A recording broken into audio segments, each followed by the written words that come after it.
సర్వరోగ నివారణ యోగా అని గుర్తించిన అధికారులు ప్రభుత్వ ఆశ్రమ పాఠశాలలో ధ్యానం, యోగా, ఆహార నియమాలపై విద్యార్థులకు అవగాహన కల్పిస్తున్నారు.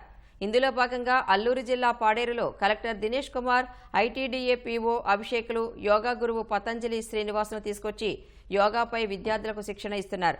పాడేరు ఐటీడీఏ పరిధి 3 మండలాల్లోని 35 పాఠశాలల్లో ఇప్పటికే 11,000 మందికి శిక్షణ ఇచ్చారు. దీనిలో భాగంగా పాడేరు ఏకలవ్య పాఠశాలలో యోగా శిక్షణలో కలెక్టర్ దినేష్ కుమార్ స్వయంగా పాల్గొన్నారు. విద్యార్థులతో కలిసి యోగాసనాలు వేశారు. గిరిజన ప్రాంతాల్లో సేవ చేయడం తన భాగ్యమని యోగా గురువు పతంజలి శ్రీనివాస్ తెలిపారు.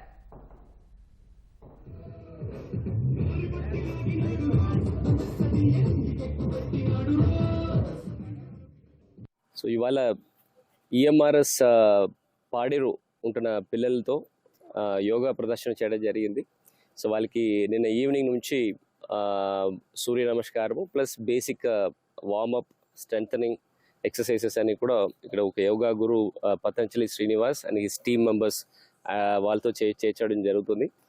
Not about only exercise or physical activity గురించి కాదు ఇది. సో వాళ్ళు ఉంటున్న మైండ్, బాడీ అండ్ సోల్ అంటున్న ఈ 3 విషయాలు కూడా అలైన్ చేయడానికి కోసం ఉంటున్న ఒక ప్రయత్నం ఇది. సో ఖచ్చితంగా ఇది గతంలో tried and tested in different schools.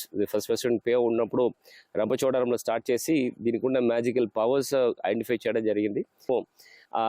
ఫిబ్రవరి మంత్లో ఫస్ట్ వీక్ ఆఫ్ ఫిబ్రవరిలో ఒక గిన్నెస్ బుక్ ఆఫ్ రికార్డ్ చేయడానికి ఉన్నాము. అల్లూరు సీతారామరాజు జిల్లా పాడేరు ఐటీడీఏ పరిధిలో ఉన్న 11 మండలాల్లో ముందుగా పైలట్ ప్రాజెక్ట్గా 3 మండలాలు తీసుకున్నాం. 3 మండలాల్లో 11,400 మంది పిల్లలు. వీళ్ళందరికీ కూడా వెరీ సింపుల్ సిలబస్, ఎదుగుదలకు ఆసనాలు, సూర్య నమస్కారాలు, అలాగనే 3 ప్రాణాయామాలు మెమరీ పవర్కి. ఓన్లీ ఆసనాలే కాకుండా ఉదయాన్నే లేవగానే గోరువెచ్చని నీళ్లు అందించడం. ఆ మలబద్ధకం ద్వారా స్కిన్ డిసీజెస్ ఉన్నాయి. సో ఈ ప్రాబ్లమ్స్ అన్నిటికీ నేను ఈ 3 నెలల్లో చేసి నేను గమనించింది, వెనక చేసుకుంటూ వస్తున్న స్కూల్స్ అన్ని కూడా క్లియర్ అయినాయి. టోటల్ గా బాడీ ఫ్రీ అవుతుంది సూర్య నమస్కారాల ద్వారా. యోగా వల్ల నా హెల్త్ బాగుంది. ఇప్పుడు నేను చాలా బాగా యోగా చేస్తున్నాను. 108 రౌండ్స్ చేశాను నేను. అప్పటి నుంచి నేను ఎప్పుడు సిక్ అవ్వలేదు. ఇప్పుడు చాలా ఫ్రీగా ఉంటున్నాను. అంత ఫియర్ గా అనిపించట్లేదు. బ్లడ్ ఇన్ఫెక్షన్ అని చెప్పి మన నా కాల్చేది కూడా బాగా పీకేవి, కానీ ఇప్పుడు అలాగ లేదు. చాలా హెల్దీగా అనిపిస్తుంది, చాలా ఫ్రీగా అనిపిస్తుంది, చాలా రిలీఫ్గా ఉంటుంది.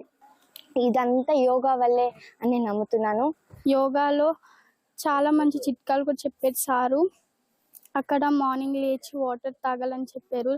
వాటర్ తాగి ఆఫ్టర్నూన్ పడుకునేటప్పుడు కూడా వాటర్ తాగితే చాలా హెల్తీగా ఉంటాము, చాలా నీట్గా ఉంటామని చెప్పారు. యోగా వల్ల ఇన్ని ప్రయోగాలు ఉన్నాయి. యోగా నేర్చుకొని చాలా బాగుంటుంది. ఆ రోజు ధ్యానం చేసినప్పుడు కూడా చాలా అంటే చాలా హ్యాపీగా అనిపించింది.